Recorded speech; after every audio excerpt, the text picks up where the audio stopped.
Electric cars നല്ലതാണ്, നമ്മുടെ economic ഒക്കെ കാര്യങ്ങളൊക്കെ എൻവയോൺമെന്റ് ഫ്രണ്ട്ലി ആണ്, കാര്യങ്ങളൊക്കെ ഓക്കെയാണ്. പക്ഷെ അതിന്റെ റീസെയിൽ വാല്യൂവിനെ പറ്റി പറയുമ്പോൾ അതങ്ങോട്ട് ആയിട്ടില്ല. മാർക്കറ്റിൽ അങ്ങനെ പൊതുവെ വന്നിട്ട് സെക്കൻഡ് വിറ്റ് തുടങ്ങിയിട്ടില്ല. വിൽക്കുന്നുണ്ടില്ലെന്നല്ല, അതങ്ങോട്ട് ഒരുപാടായിട്ടില്ല.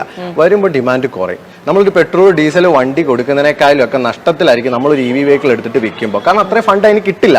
കാരണം അതിന്റെ മെയിൻ പ്രശ്നം എന്ന് വെച്ചാൽ അതിന്റെ ബാറ്ററി ഒരു 7-8 വർഷമാണ് ബാറ്ററിക്ക് വാറന്റി കൊടുക്കുന്നത്. ഈ 8 വർഷം കഴിഞ്ഞ് ബാറ്ററിക്ക് എന്തെങ്കിലും പറ്റിക്കഴിഞ്ഞാൽ ഏകദേശം 6-7 ലക്ഷം രൂപയാണ് റീപ്ലേസ് ചെയ്യാൻ. ആ ഒരു പ്രശ്നം അവിടെ ഉണ്ട്. അപ്പം EV വെഹിക്കിൾസ് നല്ലതാണോ മോശമാണെന്ന് വെച്ച് കഴിഞ്ഞാൽ അത് എല്ലാം നമ്മൾ ഡിപ്പെൻഡന്റ് ആണ്. ഇപ്പൊ ഞാൻ അത് പറഞ്ഞുതരാം.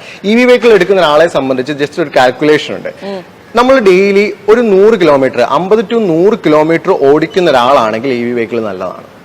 അതെന്തുകൊണ്ടാണ് ഞാൻ പറയുന്നതെന്ന് വെച്ച് കഴിഞ്ഞാൽ നമ്മളൊരു പെട്രോൾ വെഹിക്കിളും EV വെഹിക്കിളും തമ്മിൽ കമ്പയർ ചെയ്യുമ്പോൾ ഒരു പെട്രോൾ വെഹിക്കിളിന് 5 വർഷം ഓടിക്കാനുള്ള എമൗണ്ട് എന്ന് പറയുമ്പോൾ 5 വർഷം ഡെയിലി 100 കിലോമീറ്റർ വെച്ച് 5 വർഷം ഓടിക്കുകയാണെങ്കിൽ ഏകദേശം 5 ലക്ഷം രൂപയോളം എണ്ണ അടിക്കേണ്ടി വരും. അത് EV-യിലോട്ട് വരുമ്പോൾ 70,000 ചുരുങ്ങും. 70,000 ചുരുങ്ങും. അപ്പൊ അത്രയും വലിയ ഡിഫറൻസ് ഉണ്ട്. അതിനകത്ത് വേറെ കാര്യമുണ്ട്.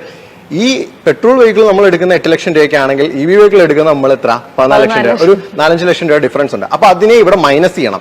ഈ 5 വർഷം ഈ 70,000 രൂപ അപ്പൊ നമ്മൾ ടോട്ടൽ അടച്ചു, അതിനെ ഇവിടെ മൈനസ് ചെയ്തിട്ട് നമുക്ക് പ്രോഫിറ്റിലാണ് കൂടുതലാണ് നിൽക്കുന്നതെങ്കിൽ EV വെഹിക്കിൾ നല്ലതാണ്. ഇപ്പം എന്നും ഒരു ചെറിയൊരു കിലോമീറ്റർ ഓടിക്കുന്നുള്ളൂ, അതും ഡെയിലി ഓടിക്കുന്നില്ല. അങ്ങനെ ഒരാളെ സംബന്ധിച്ച് ഒരിക്കലും EV വെഹിക്കിൾ എടുക്കില്ല. കാരണം നഷ്ടമാണ്. ജസ്റ്റ് കാൽക്കുലേറ്റ് ചെയ്താൽ മതി. കിലോമീറ്റർ ഇൻറ്റു ഇത്ര വർഷം, ഒരു 5 വർഷത്തെ വെക്കുക, എത്ര രൂപയായി, ആ രൂപയും പെട്രോൾ തമ്മിൽ നോക്കുക, പെട്രോളിന് എത്ര രൂപയായി, എന്നിട്ട് ടോട്ടൽ എമൗണ്ട് ഈ EV വെഹിക്കിളിന്റെ ടോട്ടൽ എമൗണ്ടും കൂടെ നോക്കുക. നമ്മൾ അഡീഷണൽ കൊടുത്തല്ലോ EV വെഹിക്കിളിന്. മറ്റേത് 8 ലക്ഷം വന്നപ്പോൾ മറ്റേത് 14 ലക്ഷം രൂപ വന്നു. അതുകൂടെ കുറച്ച് നോക്കുക. അപ്പൊ നമുക്കൊരു എമൗണ്ട് കിട്ടും. അവിടെ നിന്ന് നമുക്ക് മനസ്സിലാക്കാൻ പറ്റും EV വെഹിക്കിൾ നഷ്ടമാണോ ലാഭമാണോ എന്നുള്ളത്. അത് ശരി. കാറും വീടും കഴിഞ്ഞ് കഴിഞ്ഞാൽ പിന്നെ വരുന്നതാണ് സ്വർണം. എല്ലാവരും പറയും സ്വർണത്തിൽ ഇൻവെസ്റ്റ് ചെയ്യൂ എന്ന് പറയും. സ്വർണം ബിസ്ക്കറ്റ് ഒന്നും അല്ല, നമ്മൾ ഇൻവെസ്റ്റ് ചെയ്യുന്ന വളരെ മലയിലാണ്. അത് ഒരു നല്ല ഇൻവെസ്റ്റ്മെന്റ് ആണ്. തീർച്ചയായിട്ടും ഗോൾഡ് എന്ന് പറയുന്നത് എവർഗ്രീൻ ഇൻവെസ്റ്റ്മെന്റ് ആണ്, ഒരിക്കലും താഴോട്ട് പോയില്ല. ഇപ്പൊ സ്റ്റോക്ക് മാർക്കറ്റ് ഇടിഞ്ഞു പൊളിഞ്ഞ് താഴെ വീണാലും നമ്മുടെ ഗോൾഡ് മുകളിലോട്ട് തന്നെ പോകും. അതിനെ ആൾക്കാർ ഹെഡ്ജ് ചെയ്യാൻ വേണ്ടിയിട്ട് യൂസ് ചെയ്യുന്നുണ്ട് പോർട്ട്ഫോളിയോയിൽ. എങ്ങനെയാന്ന് വെച്ച് കഴിഞ്ഞാൽ നമ്മുടെ പോർട്ട്ഫോളിയോയിൽ ഇത്ര ശതമാനം സ്റ്റോക്സ് ഉണ്ട്, അല്ലെങ്കിൽ ഡെപ്റ്റ് ഉണ്ട്, ബോൺസ് ഉണ്ട്, ഡിബെഞ്ചേഴ്സ് ഉണ്ട്, എന്ത് പറഞ്ഞാലും ഗോൾഡിന് ഒരു സ്ഥാനം കൊടുക്കണം. 10 to 20% നമ്മൾ ഗോൾഡിൽ കൊടുക്കണം. കാരണം എന്താണെന്ന് വെച്ച് കഴിഞ്ഞാൽ എന്തൊക്കെ താഴോട്ട് വന്നാലും ഗോൾഡ് മുകളിലോട്ട് തന്നെ പോകും. അപ്പം അതിനകത്തൊരു പ്രശ്നമുണ്ട്. ആൾക്കാർ തെറ്റിദ്ധാരണ ഉണ്ട് ഗോൾഡിൽ ഇൻവെസ്റ്റ് ചെയ്യാം. ഓക്കെ, പോയിട്ട് ഒരു ഓർണമെന്റ്സ് എന്തെങ്കിലും ഒരു ഓർണമെന്റ്സ് പോയിട്ട് വാങ്ങിക്കാം. അത് തീർച്ചയായിട്ടും തെറ്റാണ്. കാരണം ഇപ്പോൾ ഒരു 3 പവൻ 1.5 ലക്ഷം രൂപ നമ്മൾ കൊടുക്കുകയാണെങ്കിൽ അതിനകത്ത് ഏകദേശം ഒരു 10-30,000 രൂപ നമ്മൾ പണിക്കൂലി കൊടുക്കണം. നല്ലൊരു പ്രൊഡക്റ്റ് ആണ്, ഒരു മാലയോ വളയാണെങ്കിൽ. അപ്പൊ അത് നഷ്ടമാണ്. അപ്പൊ എന്ത് ചെയ്യണം?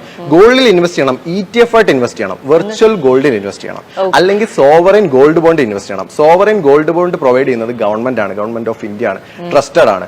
അവിടെ നമുക്കിപ്പോ ഗോൾഡിന്റെ ഒരു വർഷ CAGR എന്ന് പറയുമ്പോൾ ഏകദേശം 11 to 12% വർഷം ഗോൾഡിന്റെ നമുക്ക് കിട്ടുന്ന റിട്ടേൺ. വർഷം 12% കൂടും ഗോൾഡിന്.